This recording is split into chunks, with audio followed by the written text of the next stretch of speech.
معزز سامعین و ناظرین احباب، السلام علیکم ورحمۃ اللہ وبرکاتہ۔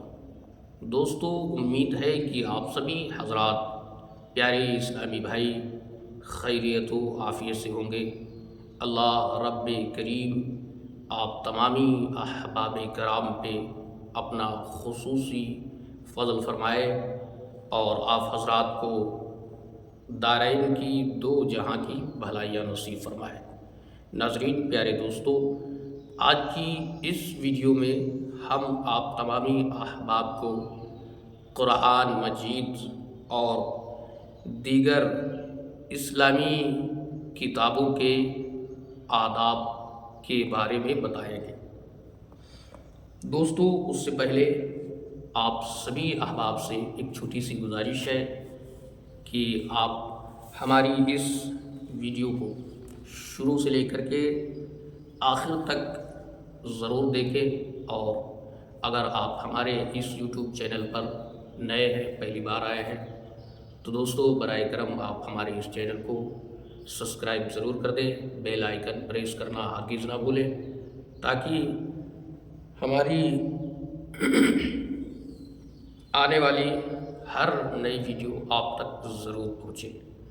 تو چلیے دوستو، جانتے ہیں قرآن مجید، قرآن شریف کے اور دیگر اسلامک کتابوں کے آداب کیا ہے۔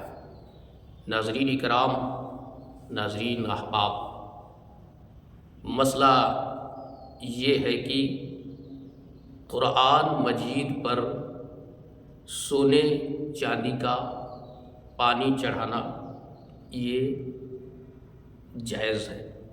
اگر کوئی شخص چاہے کہ قرآن مجید پر سونے یا چاندی کا پانی چڑھوائے تو وہ ایسا کر سکتا ہے۔ شرعاً اس میں کوئی ممانعت اور قباحت نہیں ہے۔ ایسا اس لیے ہے کہ اس سے نظر عوام میں عظمت اور بزرگی پیدا ہوتی ہے، اور قرآن مجید پر اعراب لگانا، اعراب زبر، زیر، پیش، دو زبر، دو زیر، دو پیش، ان حرکات کو اعراب کہتے ہیں۔ تو قرآن مجید پر اعراب لگانا، زبر، زیر، پیش، دو زبر، دو زیر، دو پیش، اور نقطے، ایک نقطہ، دو نقطہ، تین نقطے، کسی حرف کے اوپر نقطہ، کسی حرف کے نیچے نقطہ، کسی حرف کے بیچ میں نقطہ۔ تو یہ جو دیکھتے ہیں آپ قرآن میں زبر زیر پیش لگی ہوتی ہے، دو زبر دو زیر دو پیش لگے ہوتے ہیں، چھوٹی مد ہوتی ہے، بڑی مد ہوتی ہے، تو ان کو حرکات اور اعراب بولتے ہیں۔ اور نقطے بھی آپ دیکھتے ہیں، قرآن مجید کے حرفوں پہ نقطے لگے ہوتے ہیں۔ تو قرآن مجید میں اعراب لگانا اور نقطے لگانا یہ بھی مستحسن ہے، اچھا ہے، بہتر ہے، ایسا کرنا جائز ہے، آپ کر سکتے ہیں۔ کیونکہ اگر ایسا نہ کیا جائے، زبر زیر پیش، دو زبر دو زیر دو پیش، نقطے وغیرہ نہ لگائے جائیں، تو اکثر لوگ، بہت سے احباب ہمارے ایسے ملیں گے جو قرآن کو صحیح طریقے سے، صحیح طریقے پر پڑھ نہیں سکیں گے۔ اگر قرآن پہ زبر زیر پیش نہ لگی ہو تو لوگوں کو پڑھنے میں دشواری ہوگی۔ تو اس لیے قرآن پر اعراب لگانا، نقطے لگانا یہ مستحسن ہے، اچھا ہے، تاکہ لوگ صحیح طریقے سے قرآن مجید پڑھ سکیں۔ اسی طریقے سے آیت سجدہ پر سجدہ لکھنا، وہ آیت جس کی تلاوت کرنے سے، جسے پڑھنے سے سجدہ لازم آتا ہے، سجدہ کرنا ہوتا ہے، تو اس آیت پہ سجدہ لکھنا یہ بھی صحیح ہے۔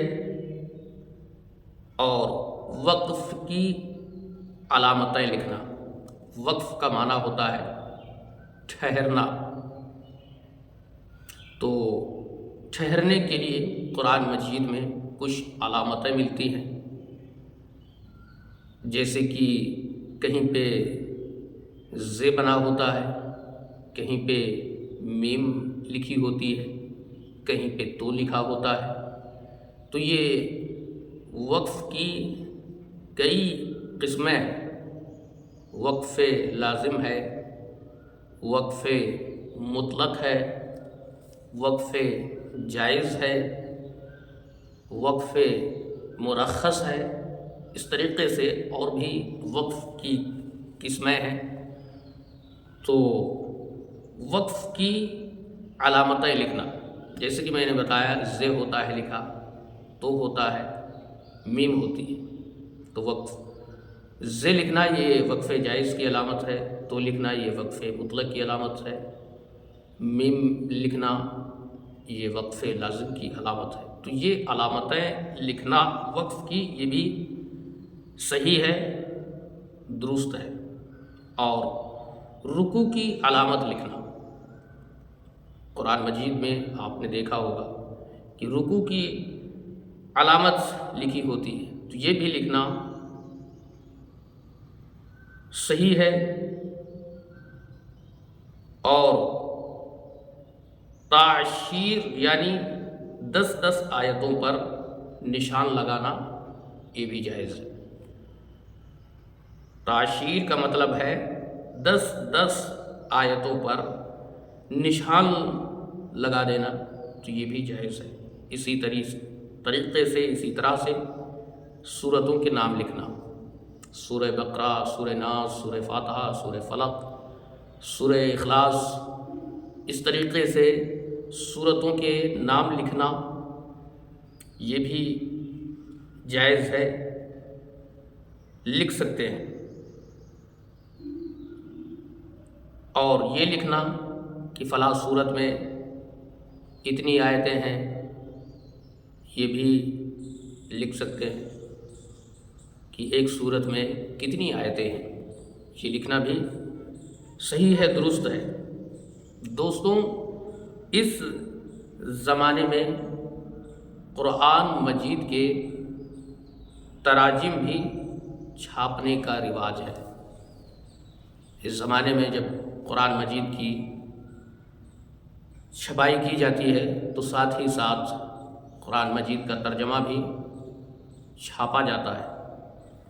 تو قرآن مجید کی چھپائی کے ساتھ ساتھ قرآن مجید کا ترجمہ چھاپنا، اگر ترجمہ صحیح ہو تو قرآن مجید کے ساتھ طبع کرنے میں حرج نہیں ہے۔ اگر قرآن مجید کا ترجمہ صحیح ہے تو قرآن مجید کی طباعت کے ساتھ، چھپائی کے ساتھ ساتھ قرآن مجید کا ترجمہ معنی بھی چھاپا جا سکتا ہے، اس میں کوئی حرج نہیں ہے، اس لیے کہ اس سے آیت کا ترجمہ جاننے میں سہولت، آسانی پیدا ہو جاتی ہے۔ قرآن مجید کے ساتھ ساتھ قرآن مجید کا ترجمہ چھاپنے سے آیت کریمہ کا معنی سمجھنے میں آسانی ہو جاتی ہے۔ مگر صرف ترجمہ طبع نہ کیا جائے، صرف قرآن مجید کا ترجمہ نہ چھاپا جائے۔ بہتر یہ ہے اور اچھا یہ ہے کہ قرآن مجید کے ساتھ ساتھ قرآن کا ترجمہ چھاپا جائے، صرف قرآن کا ترجمہ نہ چھاپا جائے۔ دوستو، امید ہے کہ آپ سبھی حضرات کو ہماری یہ ویڈیو پسند آئی ہوگی۔ اگر آپ کو ہماری یہ ویڈیو پسند آئی ہو تو پلیز آپ ہماری اس ویڈیو کو اپنے دیگر دوست احباب میں شیئر ضرور کریں، اور اگر ویڈیو پسند آئی ہو تو ایک لائک ضرور کر دیں۔ السلام علیکم ورحمۃ اللہ وبرکاتہ۔